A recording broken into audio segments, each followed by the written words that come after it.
Welcome to AHF's infamous annual dinner, 2020 style. Norba and I so miss seeing you. We enjoy catching up with you, laughing together over dinner, sharing great stories about all the work that you have made possible. But we have a pandemic, so we decided to take you instead on a small virtual trip to the Himalayas. We have some people we'd like you to meet, some of our awesome partners and some of the people that you help. We are so very grateful that you are part of the AHF family, because together we transform lives. Norbu, let us hear a little bit about what's going to happen in the next hour. Well, thank you, Erica. We have a terrific Himalayan happy hour planned for you. You will hear from some of our amazing partners, Dr. Ashok and Bibek Banskota from the hospital, Matthieu Ricard, Dr. Aruna Uprety and the Stop Girl Trafficking team. They will show you firsthand how your kindness is benefiting those most in need, from the Everest area to the rest of Nepal. So for the next hour, wherever you are, sit back, relax, and cheers from all of us at AHF. To start the evening, however, we are very pleased to present a powerful piece by the talented climber and filmmaker Renan Osterk. Renan captures the essence of the mountains and the people that we are drawn to and care about. Thank you, Renan.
Wow, Norbu, that was amazing.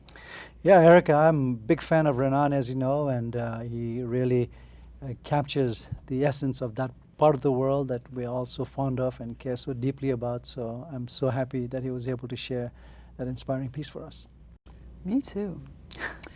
Okay, so with a nod to tradition, let me introduce our chairman, Richard Blum. Richard and a scruffy group of climbers founded AHF nearly 40 years ago after spending time in the mountains of Nepal. There they saw the beauty, but they also saw the poverty. And they wanted to make change, positive change, for people who are in need and have no one else. Let me tell you what's going on in Nepal. None of it is particularly good news. The country's essentially been closed since last March. So the whole community that supports hotels, trekking, climbing, what have you, is out of work. And particularly in the high mountain areas of Mustang and the Khumbu, people are not only out of work, but they don't have enough to eat. And as winter comes along and whatever was left from the harvest in the fall is pretty much gone and forgotten, and we need to worry about hunger now and probably well into next summer. So hunger is something we've never talked to you about until this year. And unfortunately, I think the need to talk about it and supply more help is greater than ever. In any event, the American Himalayan Foundation has never been more challenged. Around here, we got a good group of dedicated people. Some of them, like Norva, who's standing next to me, have been doing this for over 20 years, or some cases longer than that. So please help us. You're helping people that really need this desperate help. In the meantime, stay well and stay safe. Thank you. Thank you, Richard. We're opening this evening with a look at Stop Girl Trafficking, what we call SGT. Now, the trafficking of poor girls in Nepal destroys thousands of young lives every year. What SGT does is to actively prevent that tragedy by finding the girls at risk, keeping them in school so they're safe and they get an education. And it works. From 54 girls, we now have over 12,000 girls in school this year, and another 12,000 who have graduated to much, much better futures. Our partner in this work is the visionary Dr. Aruna Uprety, and we'll have Jon Krakauer introduce her. We met Jon after the '96 Everest disaster, the subject of his widely read book, Into Thin Air. He's been one of our great supporters ever since, and he feels especially passionate about SGT. Over to you, Jon. Hey, thanks for tuning in tonight. The American Himalayan Foundation runs a lot of impressive programs, but the most impressive, in my opinion, is Stop Girl Trafficking, SGT for short. As many of you know from your own travels, Nepal is an astonishing country that can change the way you think about life's most fundamental questions. But you're likely to witness suffering there on a scale that will break your heart. Crushing poverty exists almost everywhere, intensifying Nepal's most serious problems. Sex trafficking is one of those problems. Thousands of Nepali girls are trafficked every year. Families are sometimes so desperate to offer their children better lives that they actually pay the brokers to take their daughters. Many are only 12 or 13 when they are sold into sexual slavery. Several years ago, I spent a month traveling around Nepal with Aruna to see for myself how SGT operated and to meet some of the girls in her program. One of them was a shy 17-year-old Tamang girl named Ranjila, who had spent her entire life in a dirt-poor settlement in the middle hills of central Nepal. And her story gave me a lot of insight into why bright-eyed girls like her were in so much danger of being trafficked. Ranjila lived with her illiterate mother and 6 siblings in a mud-walled hut. Ranjila's father had died falling from a tree while gathering fruit. After his death, to feed her family, Ranjila's mom toiled in the fields owned by other families for less than $3 per day. This wasn't enough income to make ends meet. Witnessing the paper-thin margin by which Ranjila's family survived from week to week and year to year allowed me to understand how a parent could be desperate enough to sell their children to a stranger. Aruna's methods are surprisingly simple on the face of it. Identify the girls most at risk, then do whatever it takes to keep them in school in order to keep them from being trafficked. But the amazing success of SGT ultimately depends on a large network of dedicated, well-trained field workers who regularly visit the SGT scholars in their villages. And SGT doesn't just keep girls safe. The larger goal, and this is important, is to fundamentally transform the way girls are viewed by their families, their communities, and themselves. When a girl is enrolled in SGT, as she gets an education and begins to flourish, her value becomes obvious to her family and her community. She's transformed from a liability to an asset. So now you know what Stop Girl Trafficking is all about. But you also need to know that without Dr. Aruna Uprety's vision and unwavering commitment, none of it would have happened. Aruna is an amazing woman, a humanitarian who not only has an effective plan to change the world, she is actually changing it one girl at a time. Aruna is my ultimate hero. I can't begin to convey how much I admire her. And now it is my great pleasure to hand over the stage to Aruna herself.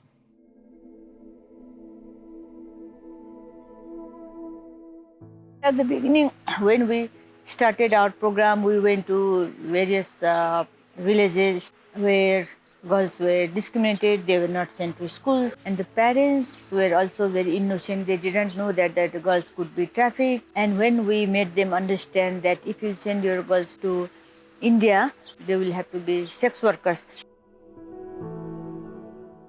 My name is Lakshmi Tamang. I'm currently doing my bachelor's in journalism. Before SGT rescued me, I was living with my mother and stepfather. They would always fight, and he would beat my mother badly. It used to hurt me so much to see my mother in pain. I decided I had to move out to live with a family friend whom I called Auntie. She owned a small restaurant, and after school I would help them there. After about 6 months, Auntie didn't let me go to school, trying to make me work at the restaurant full-time. I insisted, however, and kept going to school.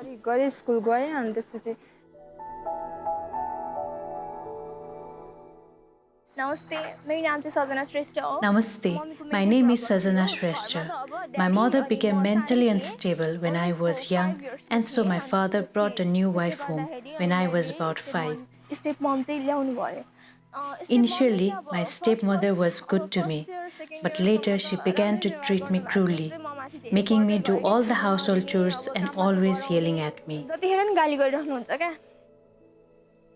We had started with about 52 girls, and then once we came in contact with American Himalayan Foundation, the number of girls we started to increase, and with the motivation of Richard Blum and motivation of Erica Stone, the number of girls increased.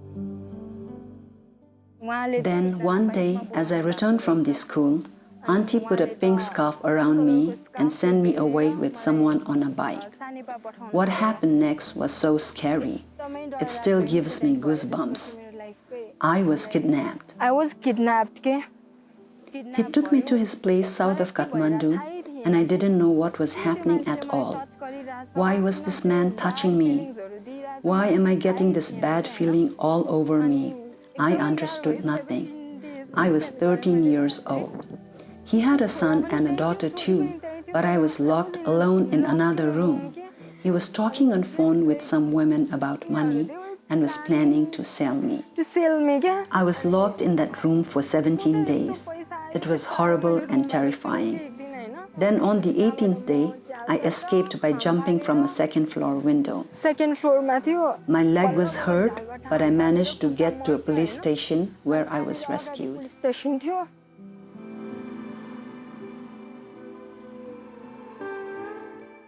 When I went to visit Far West, in fact, if there wouldn't have been Corona, we should have been gone there about 4 months ago. We found in some places that girls were very depressed, parents were very depressed, communities were very depressed. They didn't know what their future will be.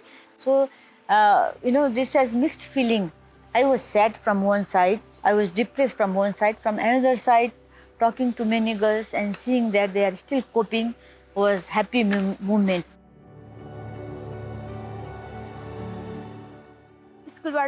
I was always a bright student and at the top of my class. So, my teacher introduced me to SGT when I was in grade 3. Since then, I have always been part of SGT and able to go to school for the last 8 years. I'm still studying. That is a big thing for me. But if I didn't get the support from SGT, I would probably have dropped out of school, and I don't know what would have become of me. SGT always gives us a lot of counseling and awareness. It motivates us to work hard for our future careers and also helps us stay safe from getting trafficked and being exploited. SGT encouraged me to be an independent woman. After seeing the counselors, who were women too, I began to think, if they can do it, why can't I? That's how they supported me, by being on my side always. SGT inspired me to dream. My goal now is to be a news anchor.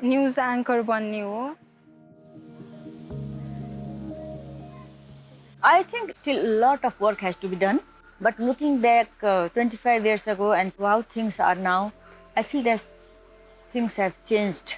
But having said that, there are many rural areas where still girls are trafficked. नमस्कार मेरो नाम अस्मिता देसार Namaste, my name is Asmita Desar. I got support from SGT since grade 8. I completed my bachelor's in rural development and sociology. सोसियोलोजीमा गरिरहेको छु मेरो यो अध्यात्म They have cast light into my otherwise dark life by helping me get educated. I've always had this dream to be able to study, and SGT has helped me accomplish this dream. अनि म I'm able to stand on my own 2 feet. उभिन सक्ने भए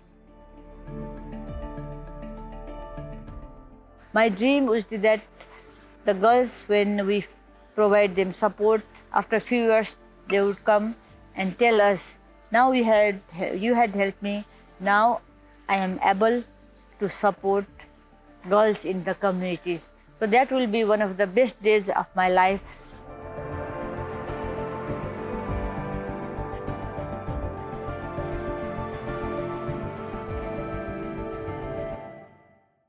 I'm delighted to join you and to participate once again in the infamous dinner. Thanks so much for including me. What we think has been most effective is middlemen. Quite often there's someone from the village who perhaps went to India or to Kathmandu. They come back and they are snake oil salesmen at a degree to which it's impossible to believe. They are really, really good at talking about the wages and how much the girls will earn, how they can send it home. And quite often these are also trusted family members who can't be trusted in the end. So it becomes very difficult. They're the face that goes to the village.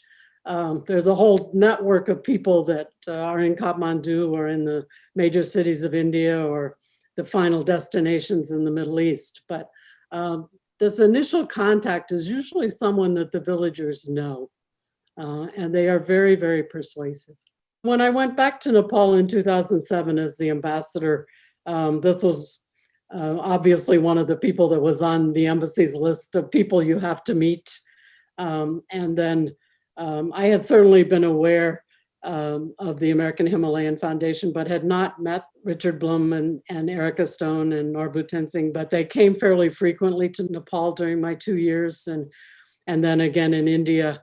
And we always had a very, very good exchange about what was happening in their programs.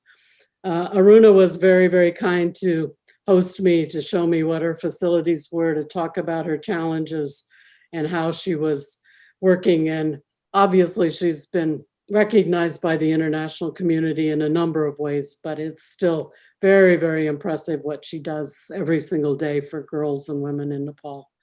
My personal opinion is that it's a variety of things. Number one is the individuals who are involved with their own individual drive and intelligence and ability to organize what is a major effort. And having spent some time in the villages of Nepal, it's not like you can pick up your cell phone and just have a Zoom conference. You have to walk sometimes several days. For many of these families, it's a very expensive proposition to put their kids in school, despite the fact that it's free.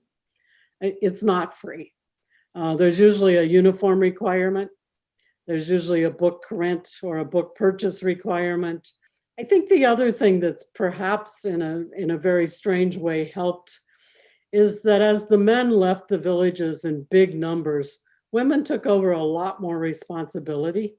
And there was a recognition that those who had education were better at it. They could read the government papers.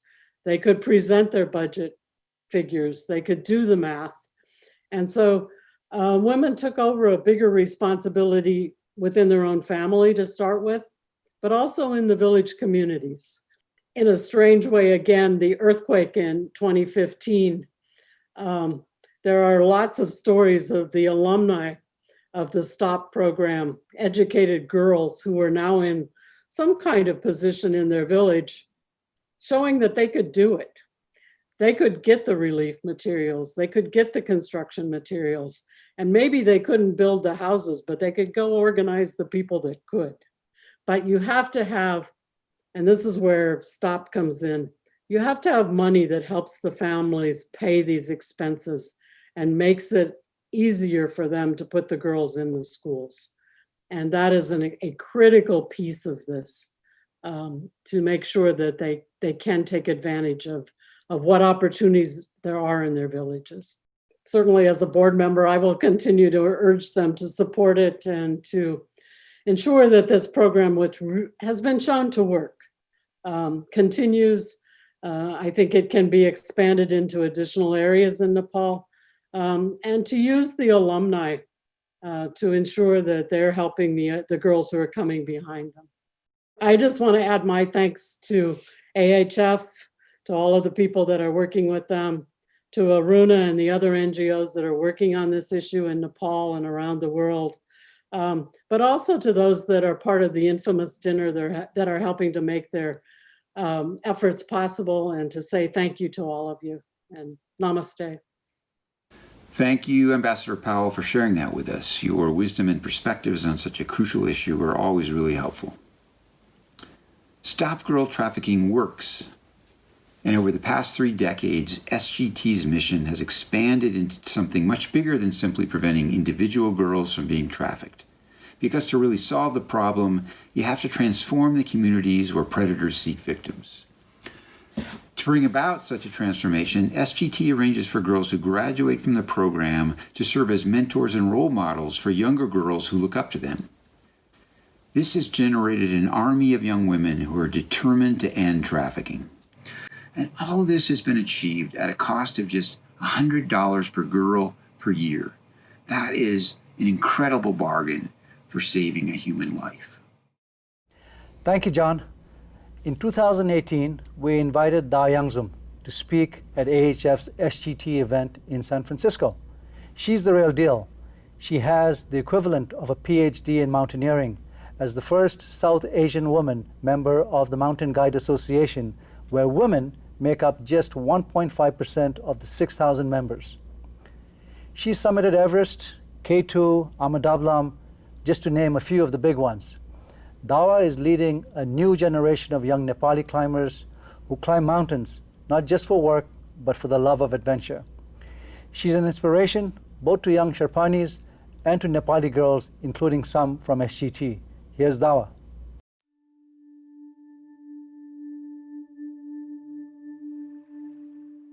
Mostly I spent my childhood in Rowaling Valley, so I think growing up in this valley, I saw the high income source was climbing mountains.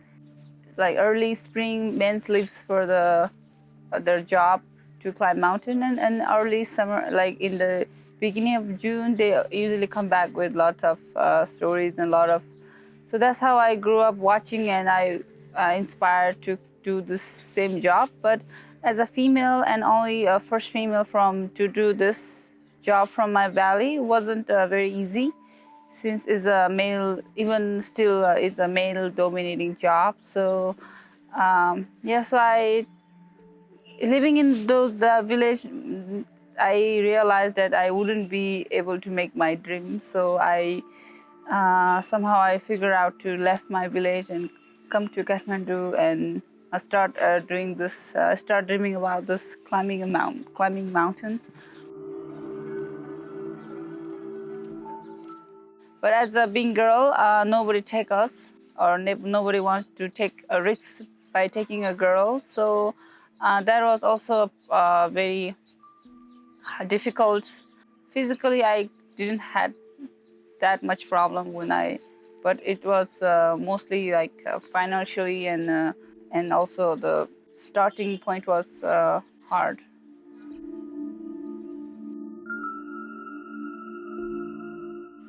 So I met these 2 girls through a Stop Girl Trafficking program, which run by American Himalayan Foundation. So I picked 2 of them, Gelmu and Gyani Sherpa. I took them into 3 weeks of traveling trip to Khumbu Valley, middle of the winter, with Khumbu Climbing Center, and was sponsored by North Face. It was very hard day from the beginning, because the first thing it made me hard was they were very shy, and it was too hard to make them wear the hiking clothes, boots, and the hats. But after spending 3 weeks in mountain and climbing everything, I think when they came back from mountain, I can see they were no more shy girls. They can confidently wear pants and hats and other gear, and I think and mostly they're mentally and emotionally, and a lot of things are changed. So it made me more happy to see their changes in their emotional, mentally, and other things than climbing mountain. And the transition between in 3 weeks, which I can see, made me really proud that what I did. And of course, I'm so honored to be part of this project, and which had given me by AHF.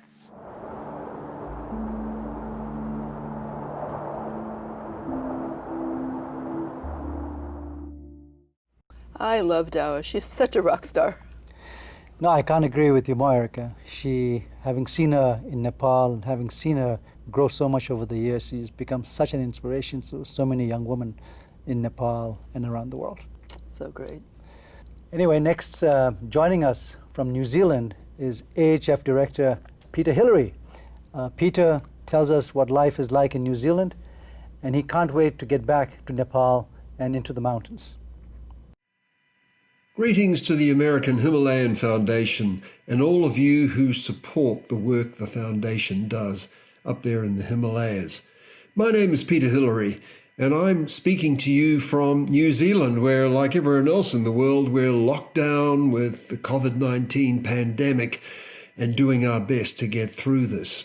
You know, as I grew up in the Hillary family, we were always taken on the most extraordinary adventures by my father, Sir Edmund Hillary. It was one of those great parts of the year, heading off in particular to places like the Himalayas, where we helped my father build schools and hospitals. We adventured as a family. We trekked up to Everest Base Camp for my 12th birthday. But, well, haven't things changed? It's been incredible. This pandemic that swept around the globe, and we can see clearly now that the impacts of this are going to continue for years to come. You know, I was supposed to be up with my 2 sons on Mount Everest in the early part of this year, March, April, May. And of course, everything completely changed with that. It was an exciting opportunity for my sons and I to go back to the mountain that really changed everything for our family and for the family of the Tenzings as well. It was an incredible opportunity for me to share my love of the mountains with my 2 sons, George and Alexander. The majority of people up there work in the tourism industry. They're no longer subsistence farmers. But this comes with real implications. And those implications are that people don't have any work. There's no tourism, there's no mountaineering, there's no trekking. They are in great need, and it's incredibly important that we can support them. To date, there's been real issues with hunger and lack of provision of food in some parts of the Mount Everest area, and the AHF has helped with that greatly, particularly up in the Tami Valley. There's also been a lot of provision of PPE to places like Kundi Hospital to help with COVID-19 and the growing pandemic. So up there, they are pretty well prepared for what may still come. You know, I think the thing I miss most right now is getting back up into those great mountains, the greatest mountains on the planet, and to being with our great friends up there, the Sherpas and Nepalis who people those high valleys, who welcome us and with whom we love to work. Thank you for your generosity. Thank you, Peter. There are many more folks to feed, but for now, here are some highlights of what we've done just this year. The first food relief is for 1,000 Sherpas for 5 months in the Tami Valley in the Everest area. In the interest of full disclosure, this is also where the Norgay clan is from, and it includes my 80-year-old yak-herding uncle who lives at 14,000 feet. The second is for 3,000 members of the Himalayan community for 3 months. And these folks, believe me, have absolutely no one else to turn to.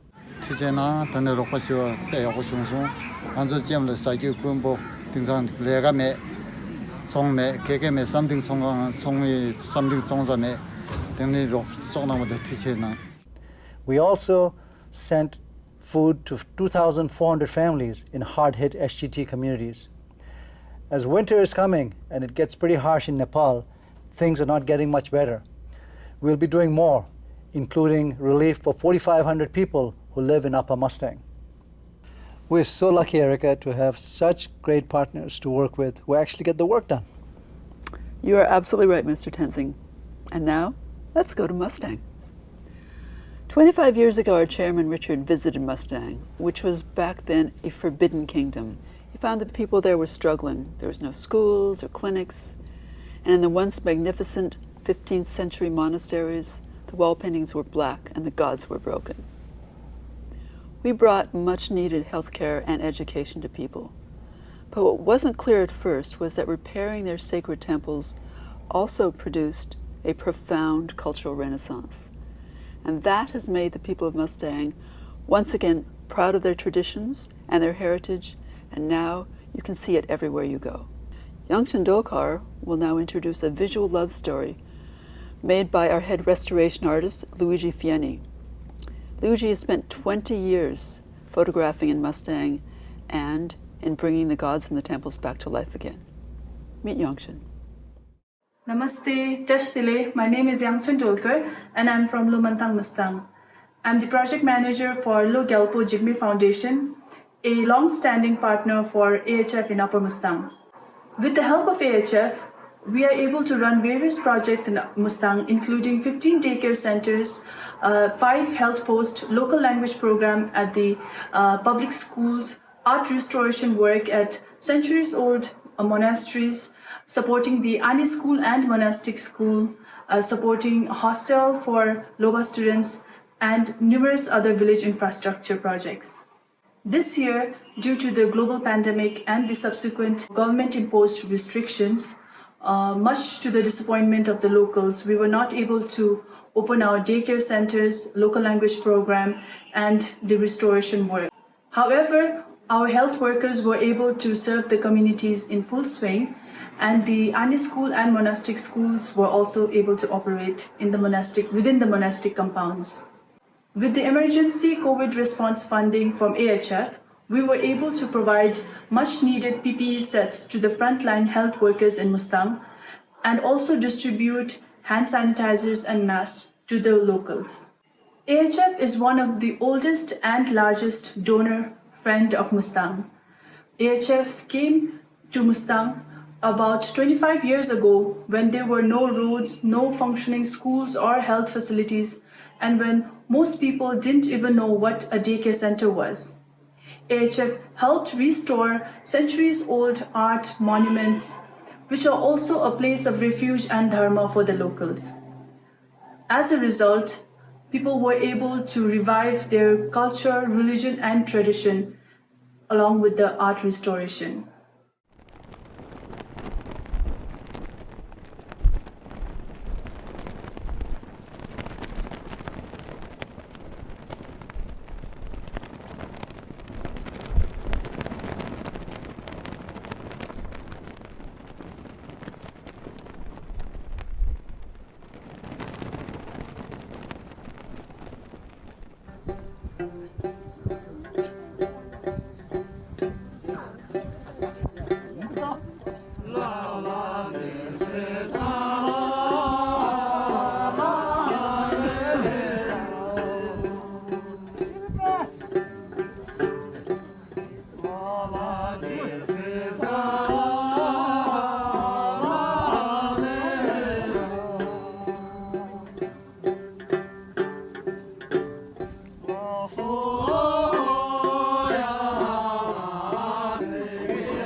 AHF has improved the living standard in Mustang significantly, and the life in this harsh, remote mountain, but beautiful mountains were made a lot easier. So we, the people of Mustang, cannot thank AHF enough for their continued support, guidance, love, and kindness that they have shown us since day one till now.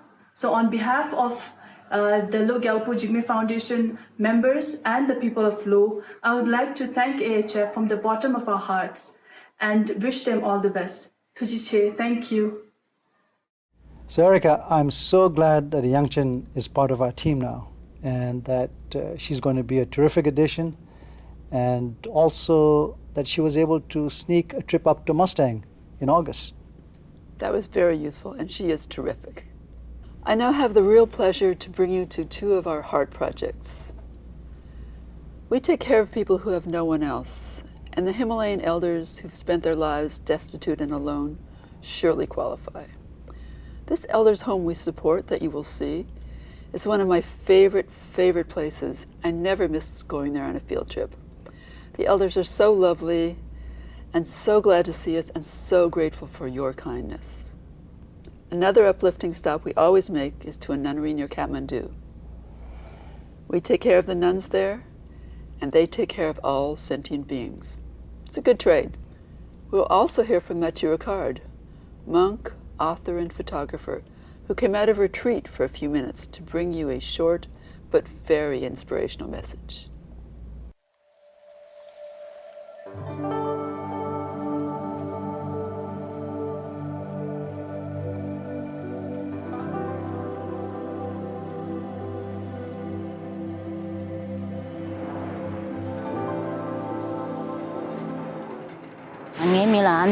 My name is Ani Tengdu, and I've been here at the Kirong Nunnery for the last 35 years.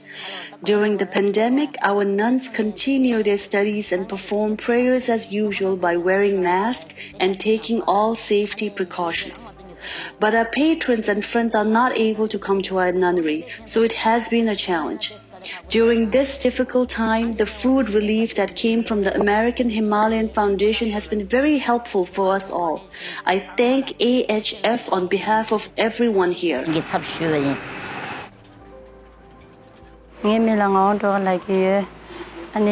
My name is Ani Dolkar, and I came here 12 years ago when I was 6. I'm very happy in the nunnery. We are very well looked after and get a good education. During the pandemic, we had some shortage of food, but then we got support from the American Himalayan Foundation. That was a huge relief for us all. We thank you very much.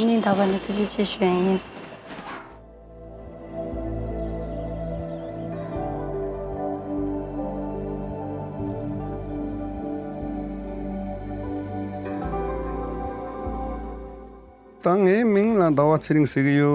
Dawatring and I'm 72 years old. I was in guerrilla force for 12 years. I have been here since I fell sick and was unable to do any work. I feel grateful to live in this elders' home and they are very kind to us here. I would like to thank the AHF family for all your love and support. You are in our hearts, and the only thing we elders can do is pray. So we pray for your health and happiness and long life. Thank you very much. I came to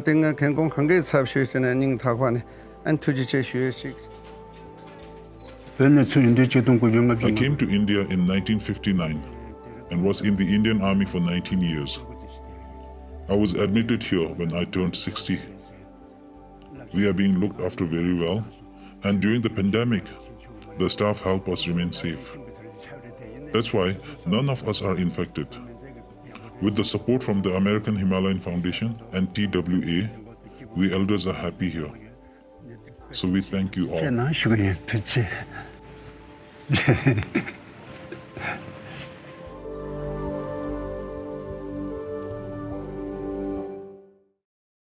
Very dear friends from American Himalayan Foundation, we are surely going through very difficult time throughout the world. Of course, as usual, it is the poorest who are most affected by all this crisis. And so that's more than ever the time to revive, to enhance, to encourage our compassion, our benevolence, our loving kindness.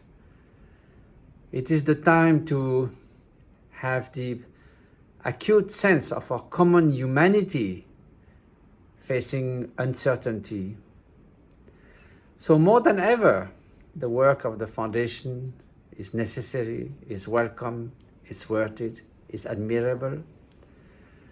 So I offer my humble wishes and prayers that the wonderful work that the American Himalayan Foundation has been doing and is doing will continue for many years to come to alleviate the suffering of those in need, to build up a good future, to allow Himalayan population to flourish and give their full potential. I wish to also express my deep gratitude for the most faithful support of the Foundation over so many years of common work in very challenging areas of the Himalayas. So my heartiest wishes, thanks, gratitude, and wishing you all good health and good continuation for these wonderful activities. Thank you. So it's great to see the elders, Erica, as well as Ani Tendula, who may be under 5 feet, but she has a huge heart and a massive presence. She does indeed. And the elders always get me. I love them. Our last stop in this whirlwind tour is the hospital on the hill. Hospital is a magical place where Nepal's disabled children get literally a new life. The father and son team, the doctors Ashok and Bibek Banskota, are just dream partners. They run the hospital with skill and compassion, and we are privileged to support their work, giving children the ability to walk, play, go to school, and smile again. The hospital's informal motto is "Love Heals," and you can really feel it as you walk through the wards.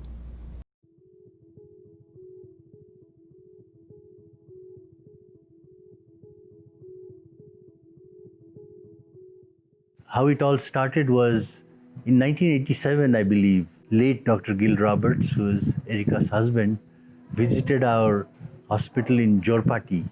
And that was a wonderful beginning. And from that time onwards, there has been no looking back. You know, our relationship has just grown from strength to strength. And Dick and Erica and Norbu are the most wonderful, friends that I have.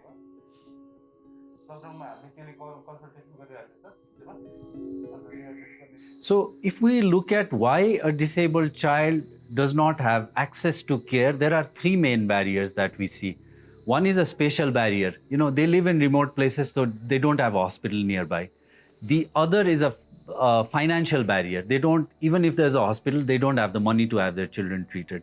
And the third one is cultural barrier, belief systems and all that might prevent them from going and seeking treatment. So a hospital and a program like HRDC, what we do is through our mobile clinics, because we go to children, we address the spatial barrier. We make care available. We go to them. Because we are a non-profit charity, we make care affordable. We address the financial barrier. Care becomes affordable. And then because we have this very important educational program where we tell them about social stigma, and when we educate them about disability awareness treatment, we try to help overcome the cultural barrier and we make care acceptable. So our program is aimed at making care available, affordable, and acceptable for the marginalized disabled child. And I feel very proud to say that over the last 35 years, HRDC has been successful in treating nearly 100,000 children with physical disability. But I believe that this is still just the tip of the iceberg. The problem is much bigger and we need to do more and more and more.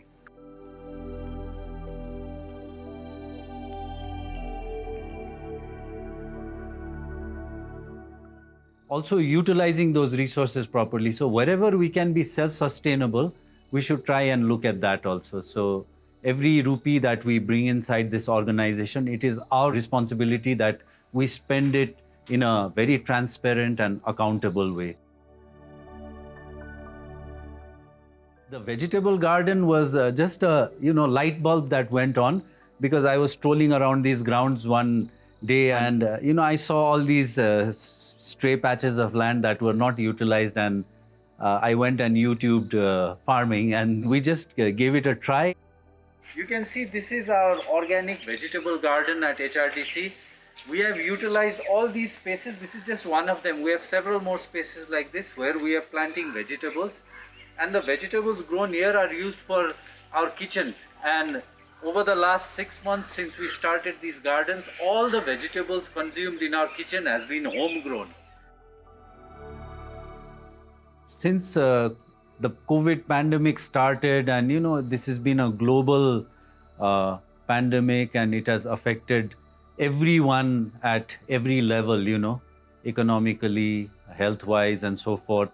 Of course, from this organization point of view, we are also facing a very difficult situation.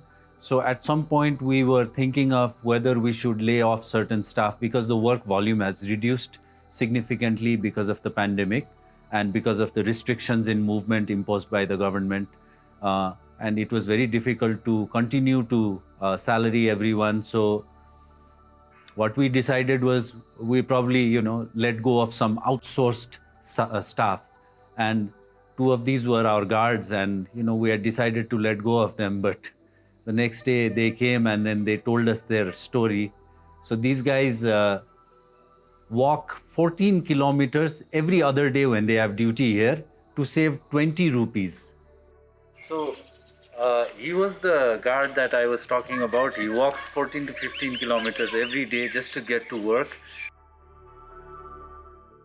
And that's, I think, about 15 cents.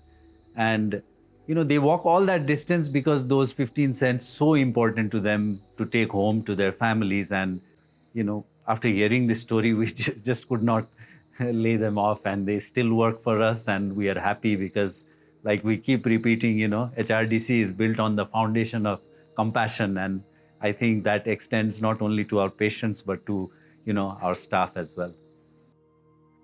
Well, I think this is a very special place, and the people who have stuck on with us realize that this is not just a job that draws a salary, a fixed time job with a salary.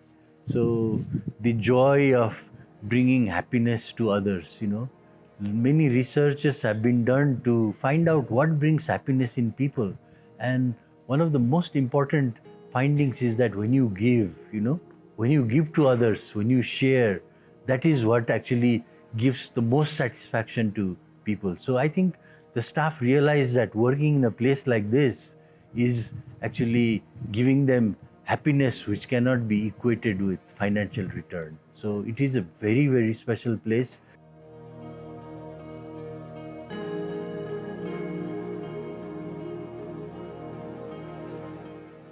His Holiness, the Dalai Lama, describes compassion as the ability to, feel someone else's suffering as if it was your own. So I think to some degree, people who work here try to follow that philosophy. And the children, when you see these children transform when they come here, when they get some love, when they get the treatment and their dignity and hope back, they start smiling again, That is what inspires all of us and motivates us to do more.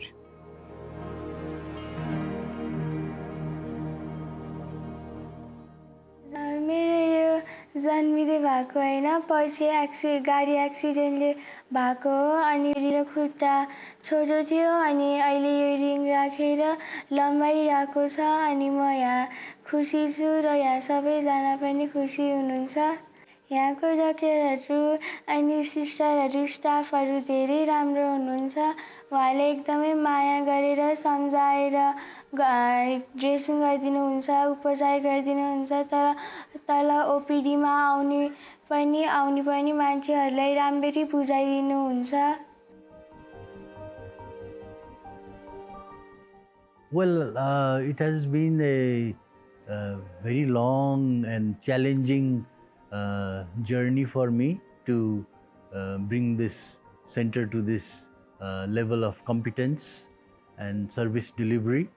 It wouldn't have been possible without the generosity of partners like the American Himalayan Foundation.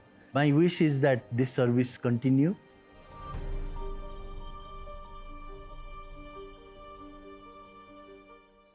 I often wonder at what my father has achieved in HRDC over the last 35 years, and I can't help but quote Mahatma Gandhi, who said, "The smallest good deed is better than the biggest good intention." So I think that is really sums up HRDC. It was one man with a mission, who wanted to do something, and he just plunged himself into it, and now it has become this beautiful world-class institution.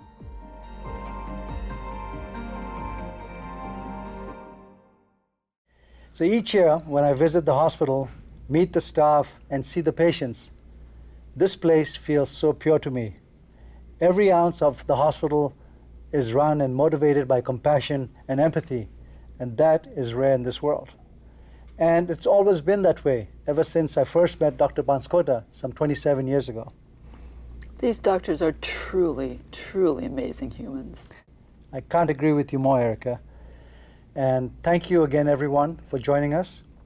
I hope these stories shed light on the tough situation on the ground in Nepal.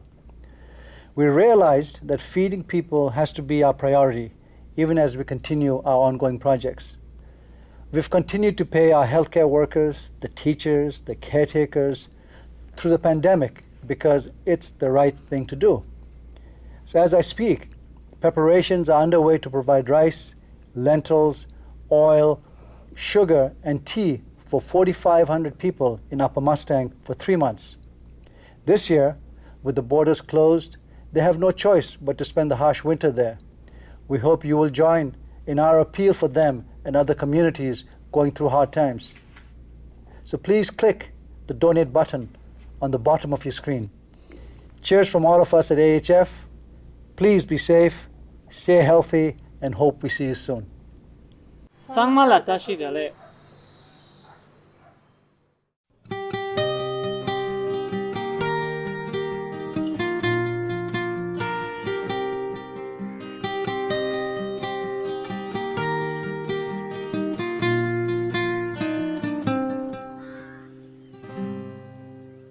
Ning ne tseve nga I tropo tromo tso Keshego mare trago maria Neyam la ning jeme kya Mi yu tseve ke